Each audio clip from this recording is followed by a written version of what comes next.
Après avoir listé tous les éléments à faire pour les illustrations, j'ai commencé à faire quelques tests. Donc sur Krita, je suis parti pour faire quelques tests de crayon pour voir quel pinceau pourrait être intéressant, etc.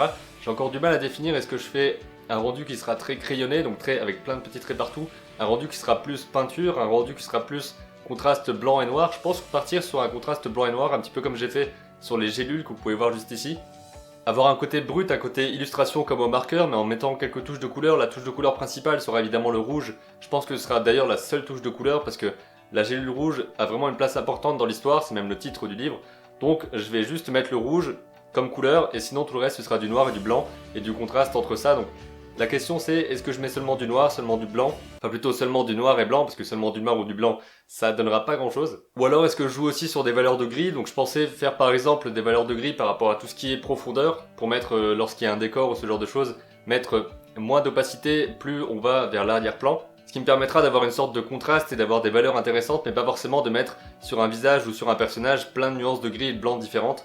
Donc ça je verrai bien comment ça se passe. En tout cas pour ces premières recherches, je trouve que c'est pas évident de trouver le style parce que évidemment là je viens de commencer à faire les recherches. Je suis content, j'ai trouvé une bonne piste avec le dessin des gélules. Je trouve que l'illustration comme ça pourrait rendre assez bien et c'est un style que je vais un petit peu fouiller. Concernant les personnages, ça va pas être évident parce que j'ai pas l'habitude de designer des personnages et c'est justement ça tout l'intérêt de cet exercice là. C'est que je vais devoir imaginer les personnages comme je vous le disais dans la vidéo précédente, sans visage pour ne pas qu'ils soient identifiables et pour ne pas leur donner de traits caractéristiques parce qu'on est censé les imaginer pendant la lecture. Mais il faut aussi qu'ils soient reconnaissables les uns par rapport aux autres et pour ça, comme je vous l'avais dit dans la précédente vidéo, ça va jouer au niveau de la corpulence. Le personnage est grand, petit, large, fin, c'est avec ça que je vais pouvoir créer une différence entre les personnages et leur donner aussi des caractéristiques qui représentent leur personnage et leur personnalité. Et pour ça, je pense que je vais commencer par dessiner les poses en elles-mêmes, ou plutôt la forme du corps pour voir aussi la différence. Vous voyez un petit peu comme dans les model sheets, c'est-à-dire lorsque vous avez dans une série d'animation ou pour un film, vous avez tous les personnages mis ensemble comme ça, et vous voyez la taille de tous, vous voyez que machin est plus grand que truc,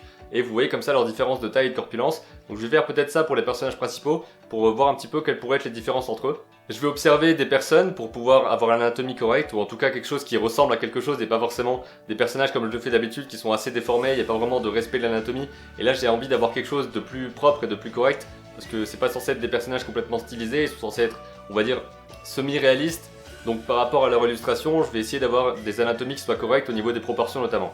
Pour ça, il va falloir que je fasse des recherches, ce sera certainement le sujet de la prochaine vidéo où je vous montrerai un petit peu quelles photos j'ai cherché, comment est-ce que j'ai fait pour dessiner les personnages.